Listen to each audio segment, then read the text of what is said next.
Trennya begitu. Kesiapan kualitas dan kuantitas sumber daya manusia menjadi fokus industri asuransi menghadapi pasar bebas ASEAN 2015 mendatang.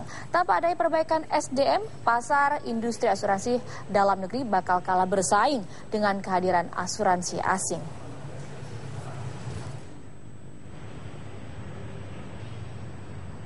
Peningkatan kompetensi sumber daya manusia menjadi salah satu faktor yang harus menjadi fokus di industri asuransi dalam menghadapi pasar bebas ASEAN 2015. Menurut Ketua Umum Dewan Asuransi Indonesia, Hendrisman Rahim, persiapan SDM baik dari sisi kualitas dan kuantitas harus segera dilakukan oleh perusahaan asuransi nasional.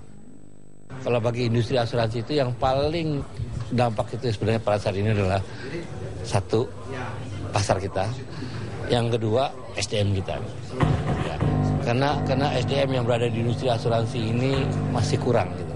Masih kurang baik dari kuantitas apalagi dari segi kualitas.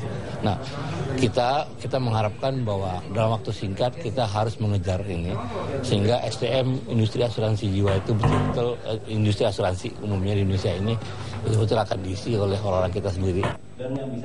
Selain peningkatan sumber daya manusia, regulasi terkait permodalan asuransi bagi asing juga harus diperketat. Menurut saya, apalagi kalau kita lihat dari regulasi, kita kan sebenarnya udah cukup terbuka dengan maksimum asing sampai 80%. Itu sudah cukup terbuka sebetulnya untuk negara-negara lain atau pemodal-pemodal asing untuk masuk ke kita. Bisa jadi bahkan kita mau mereview lagi apakah 80% itu masih patut kita pertahankan. Bisa jadi akan lebih kita tekin lebih rendah lagi. Tapi itu domainnya pemerintah lah untuk modal asing itu. Peran pemerintah sangat diperlukan untuk melakukan penataan dalam pengaturan industri asuransi. Persiapan ini mendesak bagi perusahaan asuransi nasional agar bisa bersaing dengan perusahaan asing yang memiliki standar lebih tinggi. Dari Jakarta, Francisca Lusuba, Rian Syahrul, TV One mengabarkan.